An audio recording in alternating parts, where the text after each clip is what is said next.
wax ka baro qisada Cawj bin Cunuq. Wuxuu ahaa ilmihii ugu horreeyay oo sifo sharci darro ah ku dhasha, hooyadiisna waxay ahayd gabadhii ugu horreysay ee zinaysata. Sida aan ka soo sheekaynay, hooyada basharka Xawa waxay dhali jirtay mataano wiil iyo gabar ah sanad walba, laakiinse marba waxaa la yidhi waxay dhashay hal gabar keliya. Gabadhaas waxaa lagu magacaabay Cunuq. Gabadhaasi markii ay weynaatay waxay noqotay gabar caasiyad ah oo waxay ku biirtay Qaabiil iyo qoomkiisii. Waxay bilowday in ay zinaysato oo ay noqoto gabadhii ugu horreysay oo adduunkan zinaysata.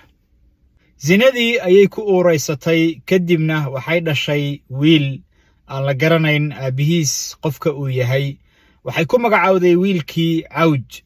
Cunuq fasaadkeedii iyo macsiyadii ayay meeshii ka sii wadatay ilaa markii dambe Xawa ay Allah subxaanahu wa tacaala ka bariday in uu adduunkan dhaafiyo. Maalin maalmaha ka mid ah ayaa waxaa la yidhi waxaa soo weeraray oo cunay libaax la eg maroodiga. Wiilkeedii yaraa ee Cawj la oran jiray ayaa soo haray, isagii ayaa weynaaday. Nin waxaa la yidhi wuxuu noqday giant ah ama cimlaaq ah oo aad u weyn. Dherarkiisa waxaa lagu qiyaasi jiray baa la yidhi 2,250 mitir. Balliciisuna wuxuu ahaa 250 mitir.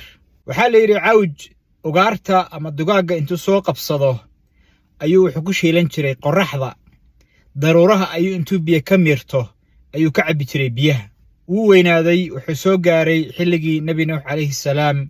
Nabi Nuuxna ma uusan rumayn ilaa markii dambe Nabi Nuux calayhi salaam uu doontii uu samaystay uu ku badbaadin lahaa inta mu'miniinta ah.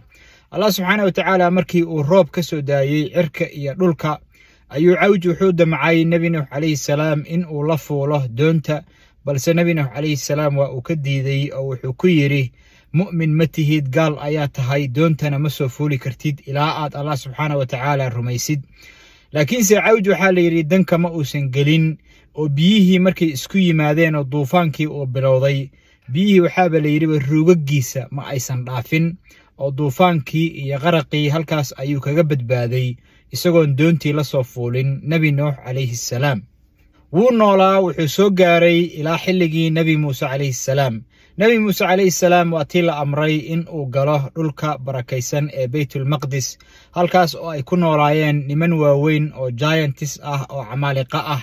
12 nin oo 12 qabiil ee reer bani Israa'iil madaxda u ahaa ayuu Nabi Muuse calayhi salaam wuxuu ku yidhi orda oo taga oo soo sahmiya dhulkaas inta aanan ku duulin oo aanan u dhaqaaqin ka hor. 12 nin waxaa la yidhi iyagoo socda ayaa waxaa qabtay Cawj intuu soo qabtay oo laamo ku soo xirxiray 12koodii oo xaaskiisa u keenay buu wuxuu ku yidhi bal fiiri waxa inta la eg ayaa doonaya inay annagana soo weeraraan oo nala dagaalamaan. Waxaan samaynayaa buu yidhi lugahayga intaan hoos dhigo baan kulligood ku dul istaagayaa oo ku soconaya. Xaaskiisa marka waxay ku tiri maya saaha samaynina, iska sii daah si ay dadkoodii ay dib ugu laabtaan oo ay u sheegaan waxa ay soo arkeen iyo dadka ay la soo kulmeen. 12 nin waxay isku waafaqeen in reer bani Israa'iil aysan uga sheekayn waxay soo arkaan si aysan u cabsan, balse Nabi Muuse calayhi salaam ay ugu sheegaan keliya. Laakiinse qayb iyaga ka mid ah ayaa ballankii ka baxday oo dadka u sheegay waxa ay soo arkeen nimanka giantska ah ee aadka u waaweyn ee meeshaas degan. waa tii reer bani Israa'iil ay baqeen oo ay yiraahdeen Nabi Muuse calayhi salaam orod adiga iyo rabbigaagu u taga oo la soo dagaalama, annagu halkaasaan kuu fadhiyaynaa oo kuu joogaynaa. Cawj waxaa la yidhi kagama harin halkaas ee waa uu soo dhaqaaqay, wuxuuna yimid meeshii Nabi Muuse calayhi salaam iyo reer bani Israa'iil ay deganaayeen. Kor intuu ka fiiriyey ayuu intuu arkay meesha ay ku fadhiyaan iyo tirada ay la eg yihiin, buur halkan ka xigtay intuu soo fujistay oo iyaga meesha ay joogaan uu ku fariisin karo ayuu kor u qaaday buurtii. Kor markuu u qaaday baa Ilaahay subxaanahu wa tacaala u soo diray shimbir. Shimbirtii baa buurta kor ka daloolisay, markaasay intay ku soo dhacday bay madaxa u gashay. Madaxiisii baa meesha ku xabismay. Kadibna Nabi Muuse calayhi salaam ayaa intuu booday oo ushiisa qaatay ayuu ruugga kaga dhuftay, dhulka ayuu ku soo dhacay. Kadibna Nabi Muuse calayhi salaam ayaa dilay.